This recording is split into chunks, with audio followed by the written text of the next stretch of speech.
My name is Paula, and at 33 years old, when my parents finally retired, they handed the family company to my brother. Their reasoning? Women aren't built for leadership, my father said, like he was announcing the weather, not dismantling my life's work. I smiled, nodded, and stepped back, because that's what I'd been trained to do. But 3 months later, I brought someone to dinner, and by the time dessert was served, everything they believed about me, about how things should be, began to collapse. It was one of those dinners that looked perfect on the surface, the kind that belonged in a magazine spread, glossy, spotless, staged. Mom had set the table with her best china, the kind that only came out for holidays or important guests. The silverware gleamed under the chandelier, and even the mashed potatoes were sculpted into little white mountains, dusted with parsley. My dad had actually shaved, which he only did for photographs or funerals. My brother wore a blazer, his version of being serious. And then there was me, standing at the door with a guest. You'd think I'd brought home an alien. The moment we walked in, my mom's eyes widened like she'd just seen a miracle. "Well, look at you," she exclaimed, air-kissing both my cheeks as though she hadn't spent half my adult life reminding me that I was too focused on work to keep a man. My dad grinned and said, "Finally brought someone around, huh?" As if this dinner was the grand finale of all his parenting efforts. I smiled, said nothing, and let the assumptions roll through the room like fog. Across the table, my cousin, Emily, the one who still wore pearls to family gatherings, and once told me I'd be prettier if I smiled softer, leaned over and whispered, "Is he your boyfriend? He looks very respectable." I smiled again. "Something like that," I said. They all laughed, clinking their glasses, already spinning fantasies in their heads about weddings and babies.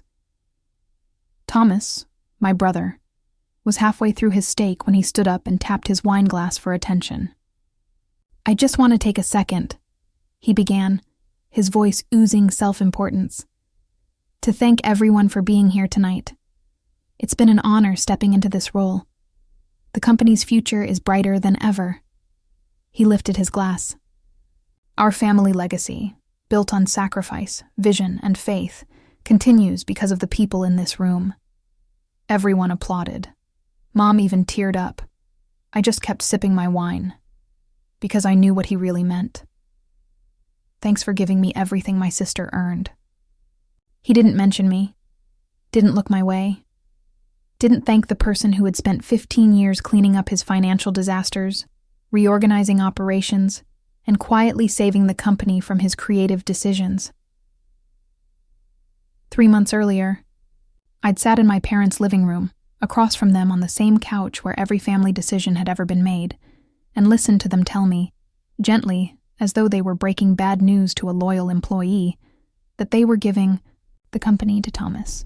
"It's not that you're not capable," my mom had said, her voice dripping with a pity that felt worse than cruelty.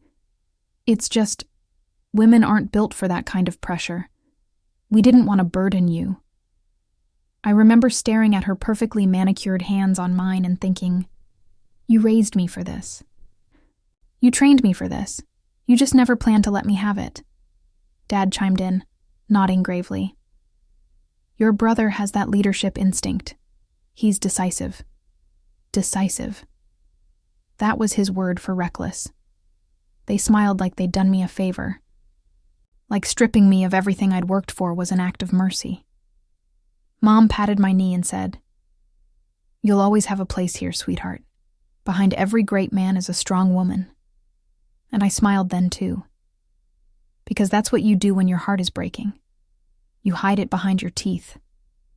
That night I went home, poured myself a glass of wine, and started making arrangements.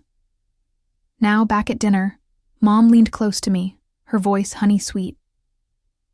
"He's very handsome," she whispered, nodding toward my guest. "Is he in finance? You know, with your brother taking over now, it's probably time to start thinking about next steps. You could still have a family." I blinked at her. A family? She beamed. You've always wanted children, haven't you? I hadn't. But my wants were never part of the conversation. They never were. Across the table, Thomas was laughing, with two board members who'd shown up for the free steak and the chance to rub elbows with the new CEO. One of them asked how it felt to be the man of the hour. Thomas grinned. I've been preparing for this my whole life. Dad always said I had the natural instincts for leadership. Natural instincts. Like the instinct to blow $400,000 on a marketing stunt that failed within weeks.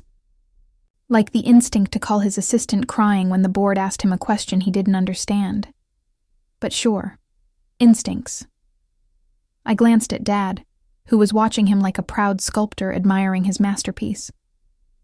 Mom dabbed at her eyes. He's come so far, she whispered. They had no idea. None of them did. By dessert, the air was thick with champagne bubbles and self-congratulation. The cake, a ridiculous 3-tiered tower with the company's logo in gold icing, came out to applause. Mom actually clapped. You've really made us proud, Thomas, she said, raising her glass. I tilted my head. So much pride in this room, I murmured. Thomas grinned, turning to me. I know it's not what you expected, he said, that smug smile curving on his lips. But you're going to love your new role. Marketing's perfect for someone like you. People skills, creativity, organization. I held his gaze and smiled. Nothing says leadership like choosing the right shade of blue for a logo. He laughed. Everyone laughed. Everyone except the man beside me. I looked around that table, my parents, glowing with self-satisfaction, my brother, basking in the praise, our aunts and uncles, nodding along like background extras in a commercial for family unity, and me, the quiet daughter, the good one, playing my role to perfection. If only they knew who the man sitting next to me really was. If only they knew what I'd discovered in those documents I wasn't supposed to see. For 3 months, I'd pieced it together. The hidden debts, the misreported assets, the private account in Dad's name that Thomas had been quietly draining for years. The auditor I hired confirmed everything.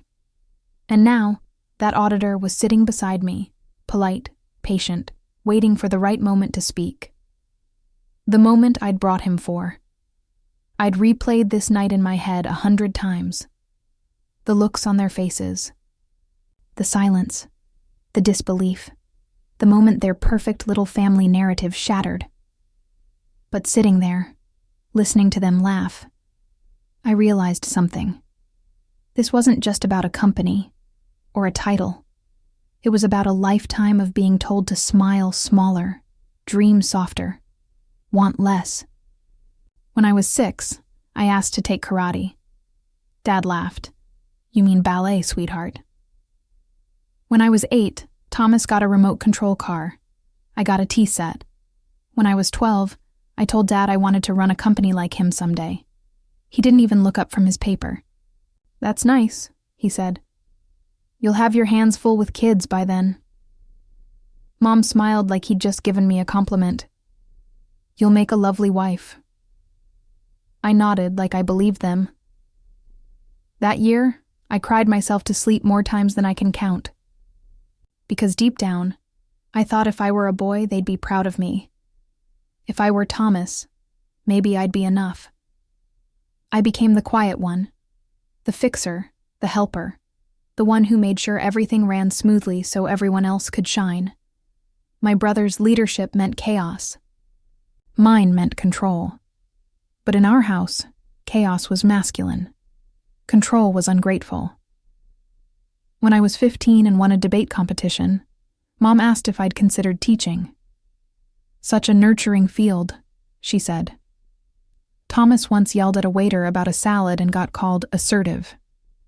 It took me years to understand. It wasn't that I wasn't enough. It was that they needed me small. Then, in high school, I met Kayla. She was loud, confident, funny. Her dad ran a small business. Her mom was an engineer. When she said she wanted to own her own company one day, her parents bought her business cards for Christmas. That night, sitting in her kitchen, I realized something that changed me forever. It wasn't the world holding me back. It was them, their rules, their expectations, their voices, living rent-free in my head, telling me who I was allowed to be. That night, I stopped listening, and by the end of this dinner, they'd understand exactly why. Not all at once, but piece by piece, I joined the school's business club. Secretly at first, then proudly, I started saving money, researching programs, reading case studies at night, while my parents thought I was planning my future wedding. They still didn't see it. Or maybe they refused to at graduation. He gave a speech as valedictorian. My dad told me afterward that was really lovely. You should write something for your brother's next event. In college, I majored in business and joined every leadership program I could find. I interned, learned how things really worked. And when I came home for breaks, I smiled, nodded, and let them keep thinking. I was just helping out around the office. They never asked what I really did, never asked what I wanted. My brother told everyone. I was into admin stuff, like I got excited over spreadsheets. I said nothing because deep down I still thought maybe if I just keep showing them, they'll come around. Maybe they'll finally say I'm ready. Maybe they'll finally see me. Then came the day they called a family meeting. We were all seated in the living room, cookies on the table, champagne, chilling. The mood was weirdly formal. That's when they told us they were retiring, that the company was ready to be passed down to Thomas. Just him, not a partnership, not shared leadership, not even a courtesy mention of me to him. My father said it like it was the most obvious choice in the world. He's the natural fit. My mom nodded. You've always been so good at helping. You'll still be a part of things, sweetheart. They offered me a bonus check and said I'd always have a place like a stool in the break room. I didn't cry this time. I didn't argue. I smiled, said thank you. Walked out of that room like I hadn't just been erased again. But something in me, something quiet and deep, shifted. I didn't feel invisible anymore. I felt done a few days later. While sorting through some handover files, I found something strange. A folder that didn't belong there. A document that didn't add up. At first I thought it was just another one of Thomas's mistakes. But the more I looked, the worse it got. I saw things I wasn't meant to see. Things no one had told me. Things that, if true, could change everything. I didn't scream. I didn't storm into anyone's office. I took a picture. Then I made some calls. Let them think I walked away. Let them believe I accepted it. Because soon they'd realize something they never saw coming. The girl they pushed aside. She was done waiting to be picked. My brother was halfway through yet another story about how he rescued the brand's reputation. After messing up a client deal when Mark opened his briefcase, he pulled out a slim folder quietly. No drama, just slid it onto Thedable like it was a menu. I didn't look at it. I didn't have to. My parents were still sipping wine, basking in the glow of their perfect evening. The celebration of legacy, as they called it. Legacy apparently meant handing the family business over to the least responsible person in the room. My mother raised her glass to Thomas, she said, and to strong leadership. I tapped my glass against hers and smiled. Strong is definitely one word for it. Mark spoke calmly as if he was just clearing his throat. Before dessert, I'd like to share something. Everyone turned. Thomas squinted. Wait, who are you again?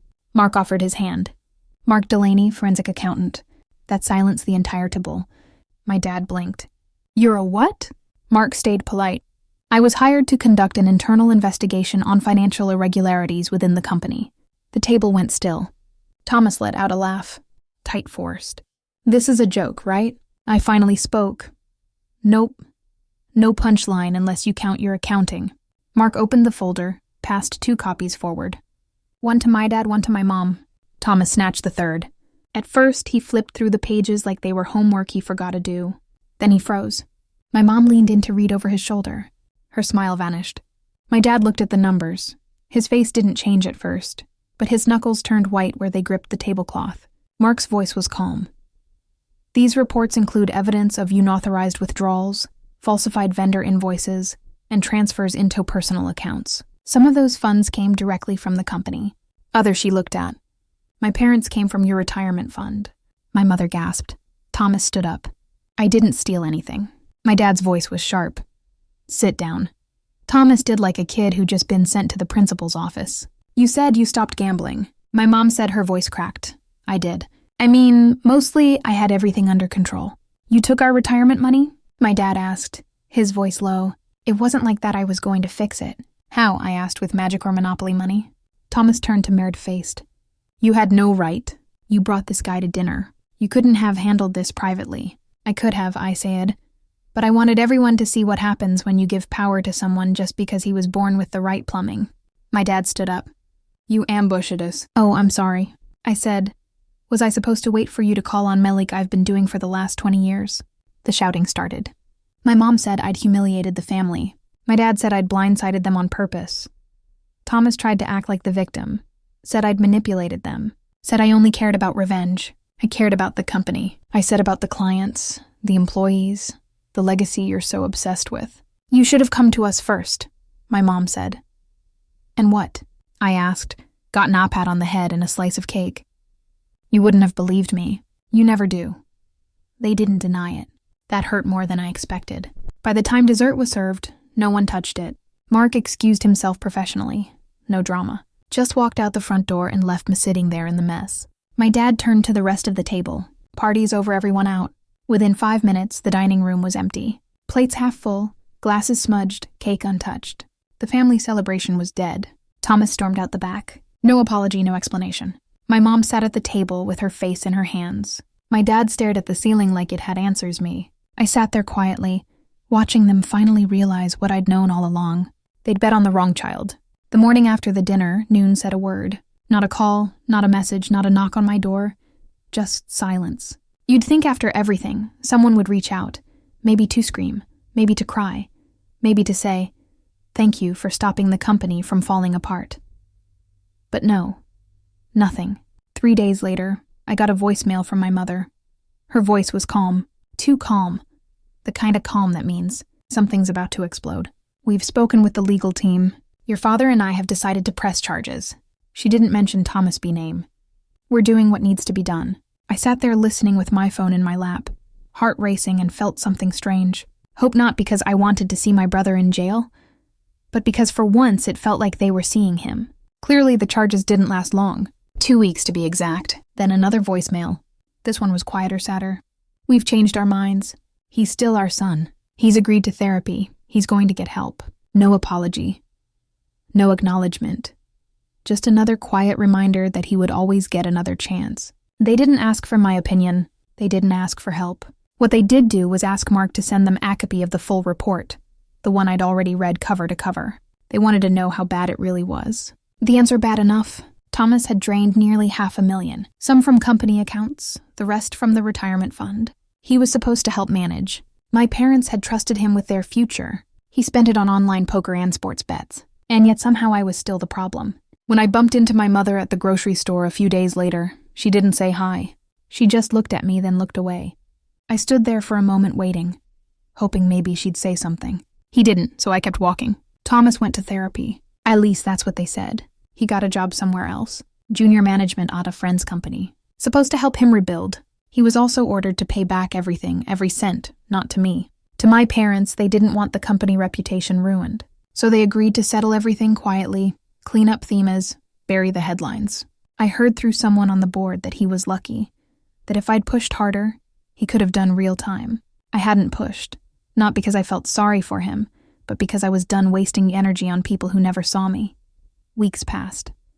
The company carried on, staggered but standing. And then came the next twist. I got a call from my dad. He didn't say hello, just we need to talk about the business. I didn't say much, just waited. Eventually, he said the thing I'd always wanted to hear, but somehow it landed flat. You were right. We should have seen it sooner. You were keeping this place together for years. I didn't thank him. Instead, I asked, so what now? There was a pause. Then he cleared his throat. We're thinking of bringing someone in, a professional CEO, someone from outside. I blinked seriously. We just think it would be simpler because giving it to your daughter would be too complicated. It's not about that, isn't it? He was quiet again, and that was my answer. That night, I typed up my resignation. No drama, no explanation, just a short email after 15 years. I was done. I thought it would hurt more. It didn't. In fact, it felt like exhaling after holding my breath for years. I didn't cry. I didn't second guess. I just closed the laptop and poured myself a glass of wine. 2 months later, I started a new job. High-level strategy, better salary, better hours, no glass ceiling hanging over my head like a chandelier waiting to drop. During the interview, the CEO asked why I'd left the family business. I smiled. Family reasons, she laughed. We all have those. My parents didn't call. Thomas definitely didn't. But I didn't need them to. For the first time in my life, I wasn't chasing their approval. I wasn't waiting to be picked. I wasn't trying to prove anything. I was just living my life. Finally, without asking permission. Sometimes I wonder what would have happened if they'd chosen me first. If they'd believed in me the way they believed in him. If they'd handed me the keys instead of the crumbs.